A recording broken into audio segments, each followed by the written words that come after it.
kecil kedekatan hari kiamat. Terakhir yang kita bahas itu tanda ya kecil terkait tentang kemunculan ya orang-orang yang mengaku dirinya nabi. Kemudian yang selanjutnya itu adalah intisarul aman, yaitu ya di dalam pemerintahan Islam itu pernah mengalami masa keamanan dan kemakmuran, dan sebagian ulama ini sudah menjelaskan kepada kita ini sudah pernah terjadi ya. Jadi pernah terjadi, kemudian dan kelak akan terjadi kembali di akhir zaman ya, di akhir zaman. Itu adalah kemakmuran dan keamanan terakhir kali ya, dan setelah itu maka apa akan banyak dosa dan kemaksiatan, baru nanti dunia itu tamat atau kiamat. Maka dosa yang terkait tentang tanda kecil kedekatan hari kiamat yang ke-9 itu duhuru naril Hijaz, yaitu munculnya api di negeri Hijaz. Hijaz itu adalah satu daerah ya antara Makkah dan Madinah, itu dinamakan Hijaz atau Hijaz biasanya gitu. Itu namanya Hijaz. Dan ini ya munculnya api ya yang membumbung tinggi ini itu sudah pernah terjadi. Ya, itu sudah pernah terjadi, yaitu pada tahun 654 Hijriah. Jadi 654 Hijriah. Ini pernah terjadi. Sebagaimana yang dikabarkan oleh baginda Rasulullah bahwa kemunculan api di Hijaz ini tepatnya itu di sebelah timur Madinah. Ya, jadi muncul api dari tanah itu membumbung tinggi, ya. Jadi membumbung tinggi sampai yang namanya apinya itu bisa terlihat dari Busro. Ya, jadi satu wilayah namanya Busro. Ya, Busro itu adalah satu wilayah yang terkenal, satu kota, nama kota di Sam. Ya, yang dia itu adalah antara Hebron ya dan antara Damaskus. Ya, itu ada wilayah namanya Busra. Rasul sudah mengabarkan di dalam sebuah hadis sahih riwayat Bukhari Muslim, beliau mengatakan la taqumu sa'ah hatta takhruja narun min ardil Hijaz. Tidak terjadi kiamat hingga akan muncul api dari bumi Hijaz. Tudhi'u a'naqal ibil bi Busra. Api tersebut itu bisa menerangi ya punuk-punuk onta dan leher-leher onta di negeri Busra, di Syria. Coba bayangkan ya. Jadi di Syria api ini membumbung tinggi itu sampai tengah malam-malam itu yang namanya apa ya, lehernya onta bisa kelihatan ya. Bumi Busra tersebut bisa melihat malam-malam itu adalah lehernya onta. Kenapa? Saking terangnya membumbung tinggi ke atas. Dan ini para ulama menjelaskan seperti Imam Nawawi rahimahullah ya, salah satu ulama yang ada di Damaskus. Beliau menceritakan bahwasanya kharajat fi zamanina narun bil Madinah sanata arba'in wa khamsin wa sittimah. Telah muncul pada zaman kami itu api yang ada di negeri Madinah, di kota Madinah, tepatnya di timurnya Madinah, yaitu pada tahun 654 Hijriah.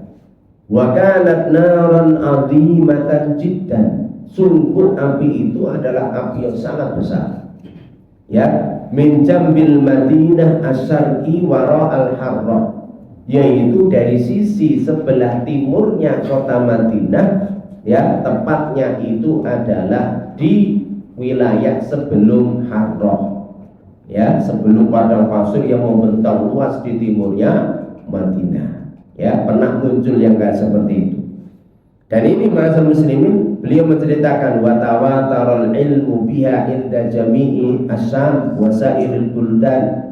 Ya, dan berita ini itu sangat masyhur bagi penduduk di negeri Syam, di Syria dan sekitarnya. Ya, itu apa? Sangat masyhur berita ini. Kemunculan api tersebut. Dan itu tidak menolak kemungkinan Ya, dan itu sudah muncul benar, dan itu disaksikan oleh para ulama-ulama kita, termasuk oleh Imam Nawawi. Ya, wa akhbarani man hadaraha min ahli Madinah, dan begitu pula penduduk Madinah itu menghabarkan kepadaku bahwa api itu pernah muncul. Ya, bahkan kemunculannya ini, jadi waktu itu ada gempa bumi. Ya, jadi ada gempa bumi.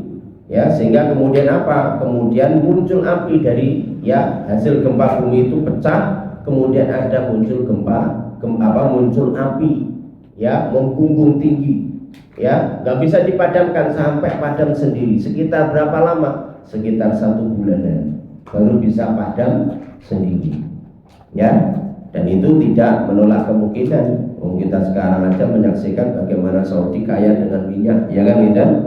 Nah, bisa jadi ada gesekan, ya, api masuk situ, kemudian apa? Ya, di situ ada minyak buminya, ya, sampai apa? 1 bulan baru padam sendiri. Ya, jadi tidak menolak kemungkinan. Ya, di kita aja ada Lapindo, ya, berapa tahun Lapindo baru, ya, selesai, ya kan, gitu.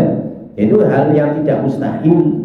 Ya, jadi kayak kasih itu, dan ini sudah dikabarkan oleh baginda Rasulullah Sallallahu Alaihi Wasallam. Nah, ini ma'asyiral muslimin rahimakumullah. Api ini bukan api yang dimaksud dalam hadis terkait tentang tanda besar. Ini api tanda kecil.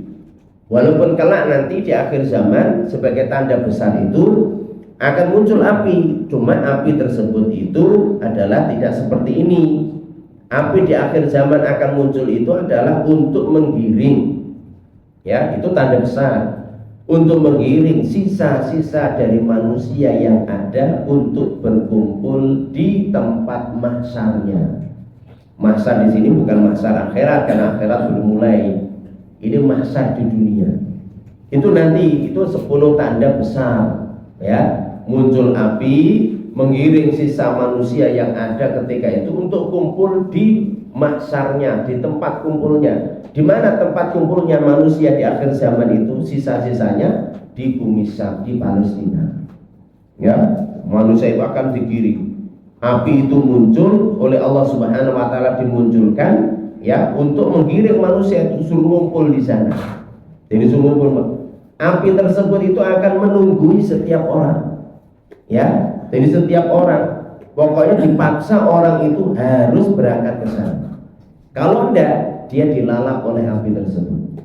Ya, itu tanda besar. Nanti akan kita bahas di pembahasan tanda besar. Ini adalah tanda kecil. Kemunculan api yang membumbung tinggi di wilayah Hijaz, tepatnya dalam sejarah itu adalah di timurnya Madinah, sebelum padang pasir. Harrah namanya. Harrah itu adalah padang pasir yang membentuk luas, ya, di timurnya Madinah. Dan itu kata Imam Nawawi sudah muncul pada tahun 654 Hijriah. Kemudian ma'asyiral muslimin rahimakumullah, yang ke-10 tanda kecil itu adalah qitalul Turk. Nah, jadi qitalul Turk, umat Islam itu akan memerangi bangsa Turki. Turki itu bukan Turki yang sekarang, itu bukan. Ya, yang dimaksud dengan Atur itu siapa? Atur itu para ulama, ya, ada beberapa pendapat. Ya, jadi apa?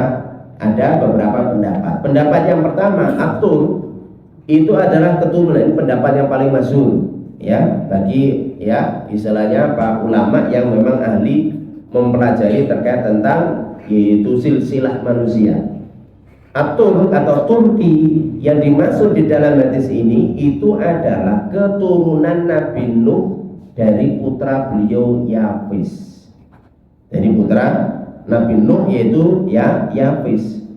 Kan begitu. Yang mana di antara keturunan Turki ini itu nanti melahirkan Ya'juj dan Ma'juj. Ya, yang intinya apa? Ya, nanti Ya'juj Ma'juj itu ya salah satu keturunan dari Turki ini. Yang intinya ciri-cirinya itu mereka itu satu bangsa yang matanya itu sipit, ya, hidungnya pesek, ya, wajahnya bulat-bulat. Nah, itu mereka. Itu apa? Mongol dan keturunannya. Jadi Mongol dan keturunannya. Ini keturunan dari Nabi Nuh. Karena manusia, dari manusia itu setelah masanya Nabi Nuh dengan banjir yang menenggelamkan seluruh dunia itu manusia itu yang punya keturunan itu cuma keturunan Nabi Nuh. Orang-orang yang beriman yang ikut perahunya Nabi Nuh itu ditakdirkan oleh Allah tidak punya keturunan. Ya, mereka mati gak punya keturunan. Yang punya keturunan adalah anak-anaknya Nabi Nuh yang beriman kepada Nabi Nuh. Termasuk adalah Yafis. Yafis itu yang melahirkan keturunan masyarakat atau bangsa yang sipit-sipit, ya bahasa Mongol dan blasterannya lah. Ya kan itu. Nanti ada yang melahirkan kulit hitam, ya kan ya? Itu keturunan dari semuanya keturunan dari Nabi Nuh. Ini pendapat yang paling masyhur. Yang dimaksud dengan Tur itu adalah keturunan dari putra Nabi Nuh yang bernama Yafis. Kan gitu. Kemudian ada pendapat yang kedua mengatakan Tur itu adalah keturunan dari Bani Konturo. Konturo itu siapa? Konturo itu budak perempuannya Nabiullah Ibrahim. Dia tidak dinikahi tapi digauli oleh Ibrahim, punya anak, maka anaknya ini dinamakan Atur. Ya kan itu. Yang mana Tur ini itu akan melahirkan keturunan, ya, diantaranya adalah Cina. Ya kan itu. Jadi kayak seperti itu. Nah ini adalah apa? Ini menurut pendapat yang kedua, ya, pendapat yang kedua. Pendapat yang ketiga dikatakan oleh para ulama bahwasanya ya, Tur itu keturunan dari kaum Tuba. Nah ini kaum kuno, ya, sudah musnah dia, ya. Jadi Tuba ini sudah dibinasakan oleh Allah, sudah nggak ada, kan begitu. Kemudian ada yang istilahnya apa? Yang berpendapat pula bahwa, ya, ini pendapat yang keempat, Tur itu adalah keturunan, ya, Afridun, putra Sam, putra Nabi Nuh. Kalau pendapat yang paling masuk kan Yafis, dia keturunan Yafis. Karena Yafis ini melahirkan yang sipit-sipit, ya kan itu. Sebagian pendapat yang lain mengatakan enggak, itu keturunan dari Afridun, putra dari Sam, ya, putra dari Nabi Nuh alaihissalam. Yang mana negeri mereka itu adalah di apa? Turkistan, ya, wilayah-wilayah Turkistan, Turkmenistan, ya kan, seperti itu. Ya, antara timurnya Khorasan, ya, wilayahnya Turk itu adalah wilayahnya timurnya Khorasan. Timurnya Khorasan itu berarti kan Khorasan itu sekarang masuk Iran kan, ya kan, dan masuk Iran. Jadi Khorasan itu udah masuk Iran. Dia timurnya Khorasan membentang ke timur sampai sebelah baratnya Cina, ya, nah, masuk Mongol, ya. Jadi kayak itu adalah apa?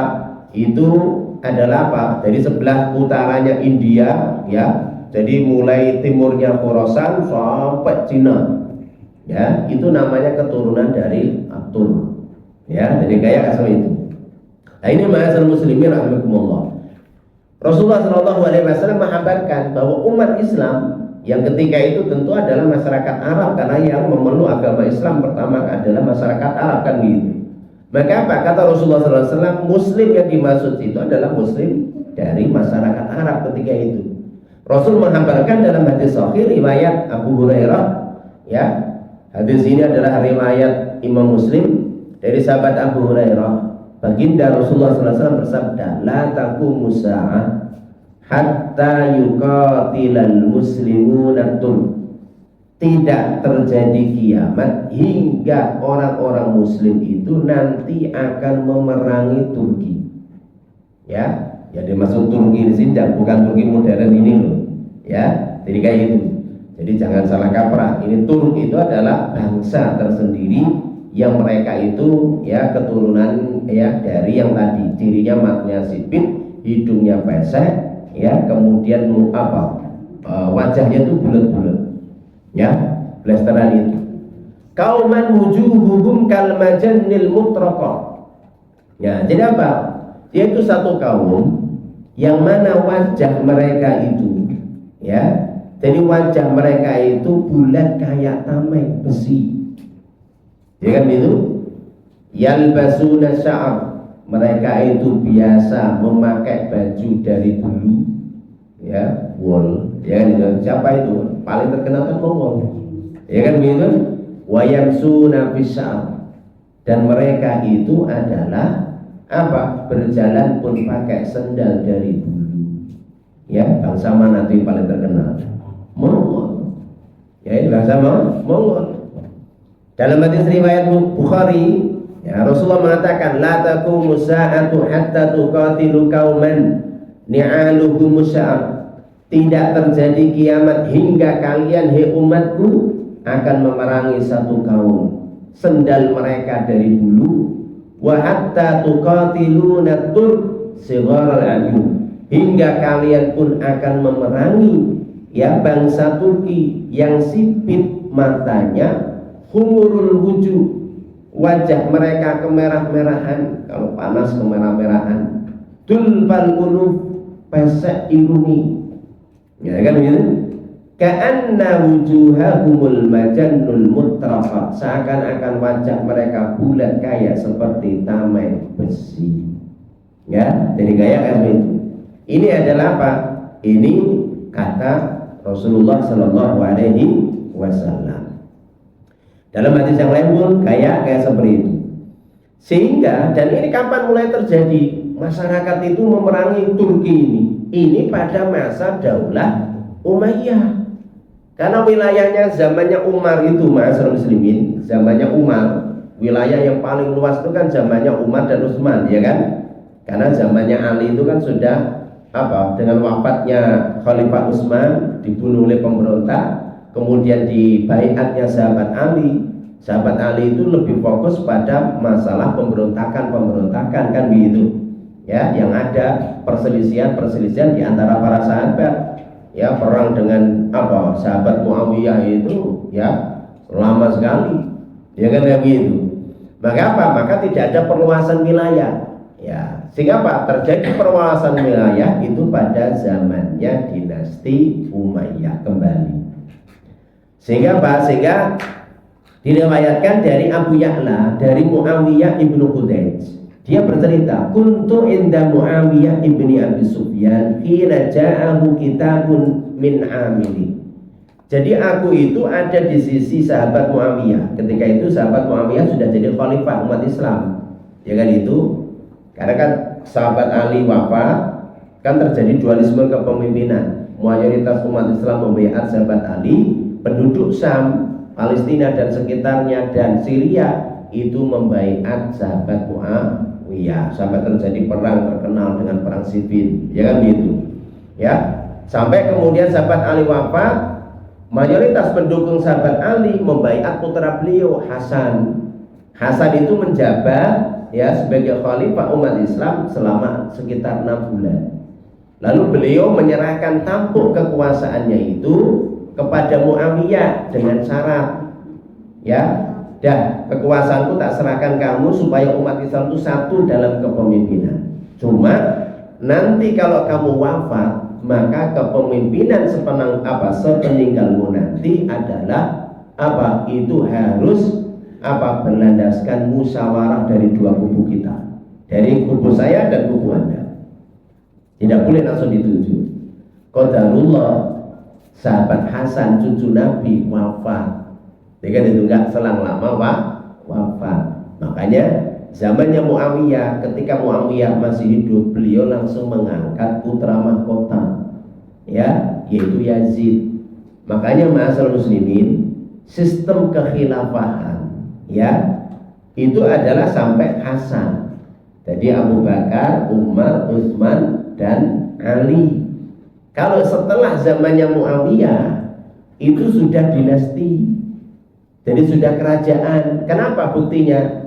Karena Muawiyah mengangkat putra beliau, yang kemudian dilanjutkan dengan keluarga dari Bani Umayyah, sehingga terkenal dengan dinasti Umayyah. Walaupun masih gelarnya pakai khalifah, ya, jadi masih pakai khalifah, tapi sistemnya itu tidak, istilahnya apa? Tidak dipilih pemimpin yang memang orang yang paling istilahnya kompeten, ya enggak, tapi dari keluarga, ya. Jadi nanti dari dinasti Umayyah itu khalifah yang paling bagus itu siapa? Adalah Umar ibn Abdul Aziz. Umar ibn Abdul Aziz, ya, dia istilahnya masih cucunya Umar bin Khattab. Nah, cucunya Umar bin Khattab. Sehingga ketika itu diceritakan, jadi Muawiyah bin Hudayj ini mencerita, aku ini pernah di sampingnya sahabat Muawiyah. Ketika itu datang sebuah surat dari gubernurnya, ya, gubernurnya Muawiyah. Yukhbiru annahu waqa'a bi Turki wa hazamahu, bahwasanya, ya, di mana gubernur tersebut itu terjadi peperangan dengan bangsa Turki tadi, dan umat Islam menang. Wa kasratu man qutila minhum, dan begitu banyaknya orang-orang Turki yang terbunuh dalam peperangan tersebut. Wa kasratu min ghanamin, dan begitu banyaknya harta rampasan perang. Fa ghadiba Muawiyah min dzalik. Lalu ketika gubernur itu nyurati Muawiyah seperti itu, Muawiyah itu marahnya luar biasa. Ya. Kenapa? Belum ada komando dari Muawiyah kok udah jalan duluan. Kenapa? Karena Muawiyah summa amara ayyaktuba ilaih. Kemudian Muawiyah memerintahkan untuk menulis surat balasan kepada gubernur tersebut. Ya, di mana Muawiyah mengatakan, "Qad fahimtu mimma qulta ma qatalta wa ghanimta." Sungguh aku sudah paham apa maksud ucapanmu, ya. Aku sudah maksud apa peperangan yang terjadi, ya. Kemudian harta rampasan yang kamu paham, yang kamu dapat. Fala u'limanna man utta li syai'in min dzalika wa la qataltahu. Ya, aku belum memberitahukan kepada kamu, ya, untuk apa? Untuk memerangi mereka, ya, hatta ya'ti kami. Jangan kamu memerangi mereka lagi hingga datang kepada kamu perintahku langsung. Kenapa? Kuntu. Maka seorang tabi'in ini bertanya kepada Muawiyah, kenapa wahai Muawiyah kok nggak boleh memerangi mereka? Ya, hingga gitu. Lima ya Amirul Mukminin, kenapa wahai Amirul Mukminin? Jangan itu. Kenapa nggak boleh? Qala. Maka ya Muawiyah beliau mengatakan, sami'tu Rasulullah sallallahu alaihi wasallam yaqul. Aku mendengar, ya, Rasulullah sallallahu alaihi wasallam beliau bersabda, la tadharanna turku 'alal arab hatta tulhiqaha bimanabiti siyah wal qaisur fa ana akrahu kitalahum lidari. Kenapa? Karena aku mendengar Rasulullah SAW itu bersabda bahwasanya Turki, ya, kelak akan menang, mengalahkan masyarakat Muslim Arab hingga memaksa orang-orang Arab tersebut itu dia lari sampai ke perkampungan-perkampungan yang banyak ditumbuhi pohon-pohon, ya, dedaunan yang wangi-wangi, kan begitu. Dan aku melarang kalian memerangi mereka itu kenapa? Karena, ya, sabda Nabi. Siapa yang dimaksud oleh Rasulullah SAW? Bahwasanya bangsa Turki akan mengalahkan umat Islam, ya, akan mengalahkan masyarakat Arab. Mereka adalah Mongol, ya, jadi Mongol, ya, dan memang benar. Jadi yang diserang oleh umat Islam itu pertama kali kan Mongol, ya kan, itu keluarga keturunan dari Mongol, kan itu. Memang mereka pertamanya kalah, sehingga disitulah yang namanya Mongol, ya, istilahnya apa? Pada zamannya Genghis Khan itu dia adalah sangat dendam dengan umat Islam, terkhusus dari masyarakat Arab. Makanya apa? Maka waktu itu dinasti Abbasiyah, ya, maka apa? Maka disitulah, ya, nanti kehancuran dari dinasti Abbasiyah ketika diserang oleh pasukan Mongol. Dan ini yang dimaksud oleh baginda Rasulullah Sallallahu Alaihi Wasallam. Dan ini terjadi persis seperti sejarah, ya kan, itu? Dan Rasulullah sudah mengabarkan. Maka sahabat Muawiyah kenapa tidak memerintahkan pasukan umat Islam untuk meluaskan wilayahnya ke timurnya Khurasan? Karena di situ adalah semuanya keturunan dari Mongol. Ya kan begitu ya. Nah ini ma'asal muslimin rahimani wa rahmakumullah ya. Ini adalah dalam sebuah hadis yang sahih, itu sudah dihabarkan oleh baginda Rasulullah sallallahu alaihi wasallam. Bahkan di dalam sebuah hadis yang lain beliau mengatakan, inna ummati yasuquha qaumun iradul awjuh sigarul ayun. Sesungguhnya umatku kelak mereka itu nanti akan digiring oleh masyarakat yang wajahnya mereka itu ya iradul awjuh ya, bulat wajahnya, sigorul ayun, pesek sipit matanya, ka'anna wujuhahumul jihaf, seakan-akan wajah mereka kayak tameng besi, hatta yulqiquhum bi jaziratil arab, hingga ya mereka memaksa umatku itu sampai wilayah jazirah Arab. Kalau wilayah jazirah Arab itu asli jazirah Arab itu mana?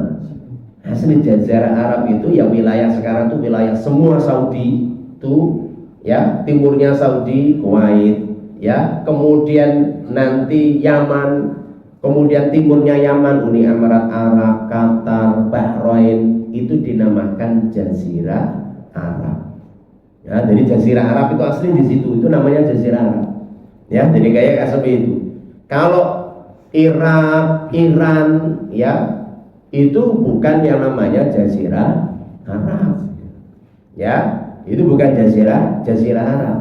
Makanya yang perlu diketahui ma'asyiral muslimin yang pernah kita singgung kalau salah, namanya nabi keturunan Arab itu cuma 4 yang asli dari masyarakat Arab itu.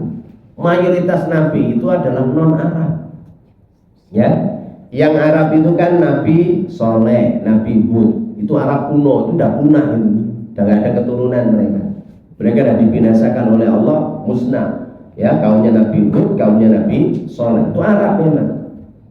Kemudian yang ketiga, kaumnya Nabi Su'aib. Nah, dari kaumnya Nabi Su'aib ini Arab masih ya. Kemudian adalah Nabi kita Muhammad Sallallahu Alaihi Wasallam. Jadi Nabi dari orang Arab itu cuma 4. Jadi Nabi Soleh, Nabi Hud, dan Nabi Su'aib serta Nabi kita Muhammad Sallallahu Alaihi Wasallam. Ya, jadi kayak itu. Sehingga kemudian apa? Kemudian kata Rasulullah, "Fayan juman haraba minhu." Ya kan itu. Amma sabiqatul ula fayan juman haraba minhu.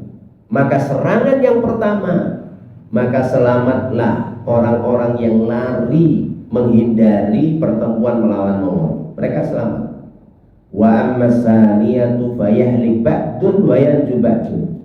Serangan ya Mongol yang kedua itu menyebabkan umat Islam sebagian binasa dan sebagian selamat. Wa amma tsalisatu fayastalimuna kullu man baqiya minhum. Ya. Adapun ya yaitu adalah apa? Adapun serangan yang ketiga, maka semua umat Islam dibantai. Ya, dan ini fakta sesuai dengan sejarah. Yang dibunuh oleh Genghis Khan ketika itu, ya, di Baghdad itu ratusan ribu umat Islam. Ya, dan ratusan ribu umat Islam. Kan begitu. Ya. Qalu, maka para sahabat bertanya, "Ya Nabi Allah, manhum?" Siapa kaum yang menyerang ya umat Islam, kok bisa mengalahkan umat Islam kayak seperti itu? Maka Rasulullah menjawab, hum atur, mereka itu bangsa Turki. Ya, amma walladzi nafsi biyadi la yarbitunna khuyulahum ila sawari masajidil muslimin. Ya, demi zat yang jiwaku berada di tangannya, benar-benar mereka pasukan perang mereka itu nanti akan mengikatkan kuda-kuda mereka itu di tiang-tiang masjid umat Islam. Ya, jadi masjid itu jadi kandangnya ya kudanya mereka ya buat nambahkan. Dan itu fakta masa muslimin. Dengan Baghdad itu runtuh ya diserang oleh Mongol, itu nanti wilayah-wilayah dinasti Abbasiyah sampai Damaskus itu semuanya adalah menjadi wilayahnya yaitu Mongol ketika itu. Walaupun itu di balik itu juga ada hikmahnya. Sehingga apa? Nanti dari Mongol itu nanti akan muncul apa? Keturunan-keturunan yang Islam. Ya, sehingga mereka juga punya kerajaan Mongol yang Islam, kan begitu.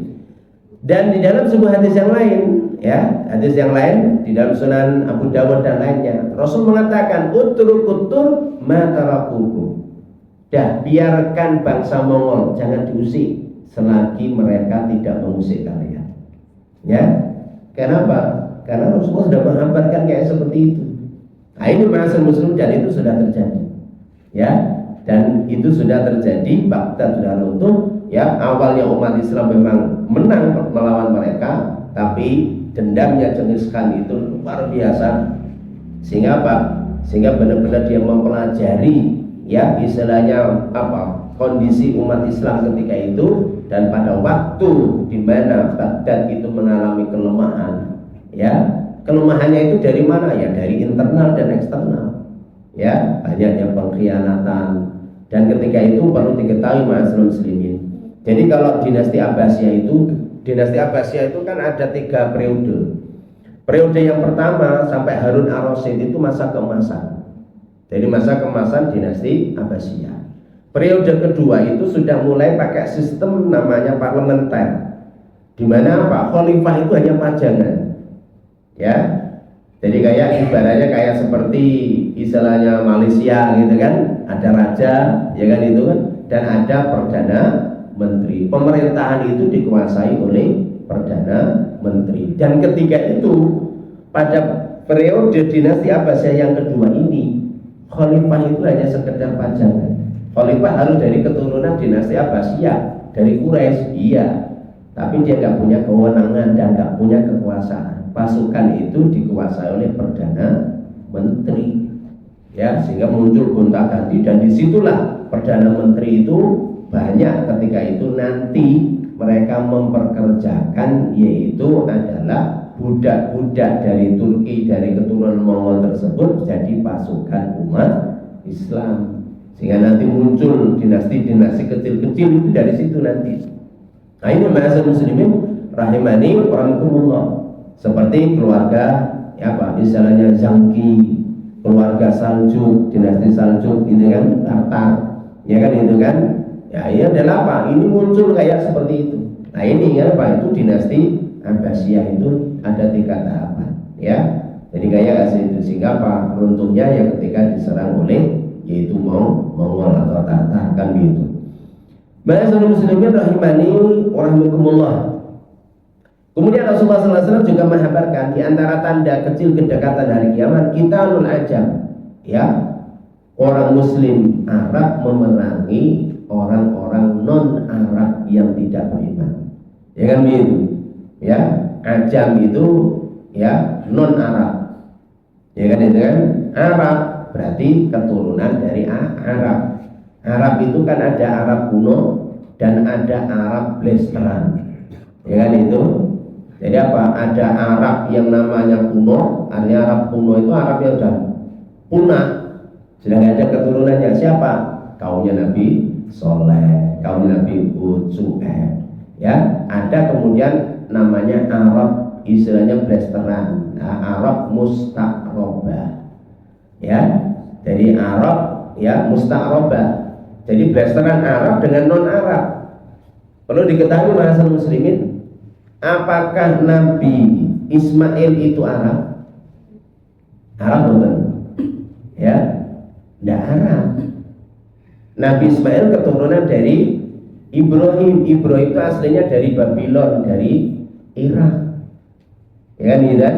Nabi Ibrahim punya anak 2, punya istri 2, Sarah dan Hajar. Sarah juga dari Irak. Ya kan itu? Sarah dan Ibrahim nanti melahirkan Ishak. Ishak melahirkan Nabi Yakub. Nabi Yakub melahirkan Bani Israel. Ya, termasuk Yahudi, keturunannya Nabi Yusuf, keturunan Benyamin, keturunan Lawi. Ya, kayak seperti itu. Ini adalah keturunan Nabi Ibrahim dari Nabi Ishak dan Nabi Yakub. Nabi Ibrahim punya istri Hajar. Hajar itu dari mana? Hajar itu dari Mesir. Dan Mesir itu bukan Arab, walaupun sekarang bahasanya bahasa Arab, tapi dia bukan namanya Arab. Ya, jadi kayak gitu. Dia itu juga non Arab, kan begitu.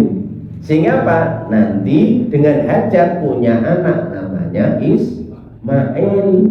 Ya itu. Sehingga apa? Pelesteran Iran dengan Mesir, ya nggak jadi Arab lah. Ya, dia bukan keturunan Arab. Nabi Ismail itu bukan keturunan Arab. Yang jadi Arab keturunannya Ismail. Karena Nabi Ismail menikah dengan wanita suku Jurhum. Ya, wanita suku Jurhum. Suku Jurhum itu keturunan dari Arab Yaman, Sabah. Keturunan dari Sabah. Sehingga apa? Keturunan Ismail inilah yang nanti terkenal dengan Quraisy. Ya paling kuat kan Quraisy. Nah di sini ma'asyiral muslimin. Jadi namanya itu dinamakan Arab Musta'robah. Ya. Jadi Arab Musta'robah. Tapi kalau Arab yang kuno udah punah. Dan tidak ada. Ya, jadi kayak seperti itu. Nah ini ma'asyiral muslimin. Sehingga Rasulullah SAW beliau bersabda, jadi umat Islam Arab itu memerangi non-Muslim dari non-Arab. Dalam sebuah hadis yang Rasul mengatakan di dalam sebuah hadis Sahih Bukhari, beliau mengatakan, la taqumu sa'atu hatta tuqatilu khuzan wa kirman minal a'ajim. Tidak terjadi kiamat hingga kalian wahai umatku, yaitu apa? Muslim Arab. Kalian akan memerangi yaitu bangsa Khuz. Ini adalah apa? Kazakhstan sekarang. Ya kan itu kan? Itu kayak itu. Wakirman. Ya, ini keturunan dari Kirman yaitu Turkmenistan. Ya, jadi kayak seperti itu. Ya, dari bangsa non Arab. Humul wujuh, putusul uluf, siwarul ayun. Mereka itu kulitnya kemerah-merahan. Ya kan itu kan? Kemudian siwarul ayun. Ya. Tidak apa matanya agak sipit. Karena wujuhakumul mijannul mutraqa, seakan wajah mereka kayak seperti tameng besi. Ni'alukum sya'ar, sandal-sandal mereka itu dari bulu.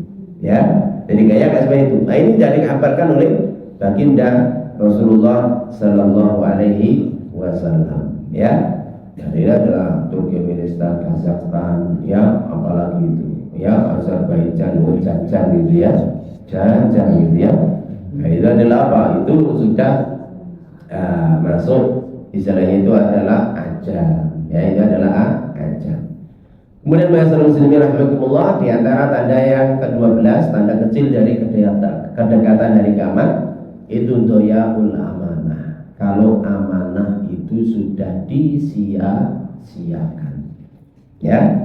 Amanah itu kalau sudah disia-siakan adalah apa? Itu bagian dari tanda kedekatan hari kiamat. Apa itu amanah? Ya namanya amanah itu macam-macam. Barang titipan Anda dititipi itu amanah. Jabatan itu amanah. Ya kan begitu. Rasulullah SAW beliau mengatakan di dalam sebuah hadisnya bahwasanya beliau mengatakan, innakum satahrusuna 'alal imarah. Kalian itu sangat bernafsu dengan yang namanya kedudukan dan jabatan. Wa satakunu nadamatan yaumal qiyamah. Innaha amanah. Wa satakunu nadamatan yaumal qiyamah. Sesungguhnya jabatan, kedudukan itu amanah. Ya. Tidak apa? Dan itu akan menjadi penyebab penyesalan kalian nanti kelak pada hari kiamat. Makanya apa? Kalau di dalam ayat Al-Quran surat An-Nisa ayat 58-59 ya, itu menjelaskan tentang prinsip bernegara. 58 berbicara tentang kewajiban para pemimpin untuk menunaikan amanah. Ya, jadi pejabat itu menunaikan amanah. Amanahnya apa? Oh, dia dikasih amanah oleh rakyat, maka apa? Gunakan jabatan itu untuk kemakmuran dan kemaslahatan rakyat. Maka apa? Maka diperintahkan antu'addul amanati ila ahliha. Hei para pejabat, hei pemerintah, tunaikan amanah kepada pemiliknya. Ya, jadi kayak gitu. Sehingga apa? Semua ini adalah dikuasai oleh negara untuk apa? Kepentingan rakyat. Ya, jadi kayak seperti itu. Itu ayat 58. 59 yaitu perintah Allah kepada rakyat. Kalau pemimpinmu menunaikan amanah, maka kita disuruh taat, atiullah wa atiur rasul wa ulil amri minkum. Ya, makanya Pak, jadi pejabat itu berat. Ya, jadi jadi pejabat itu berat. Kenapa? Karena kalau teledor tidak amanah itu artinya kecelakaan. Ya kan begitu. Makanya Rasulullah SAW dia mengatakan, idza duyi'atil amanah fantadhirisa. Kalau amanah sudah disia-siakan, maka tunggulah kiamat. Ya, urusan tersebut ya hancur, dunia ini akan segera tamat. Lalu ditanyakan oleh sahabat, kaifa idu'atuha ya Rasulullah, bagaimana menyanyiakan amanah itu? Maka kata Rasulullah, idza usnidal amru ila ghairi ahli fantadhirisa. Kalau suatu urusan, suatu jabatan, satu kedudukan diserahkan bukan kepada ahlinya, itulah tanda kedekatan hari kiamat. Sekarang itu jabatan dikasihkan kepada tim relawan, ya kan? Ya, kan ada paham banget itu ya.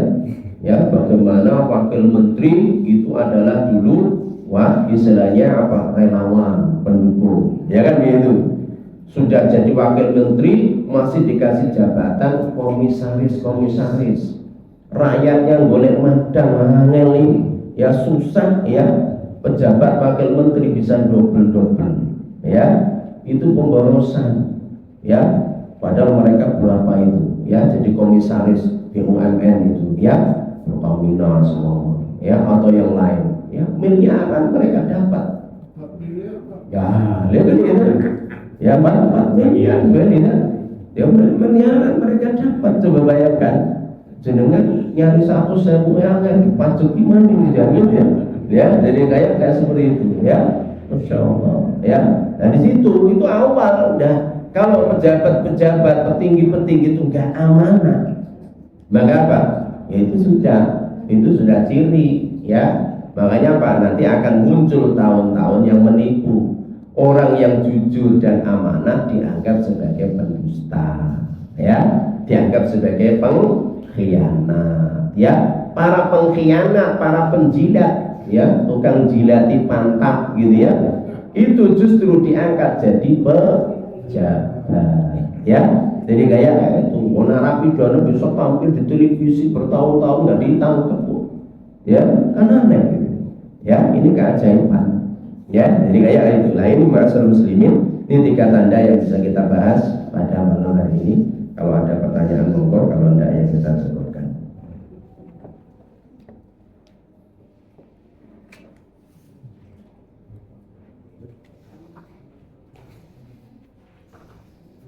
Baik, masalah muslimin rahimani Allah, jika tidak ada pertanyaan kita cukupkan sampai di sini. Semoga ini bisa kita ambil hikmahnya.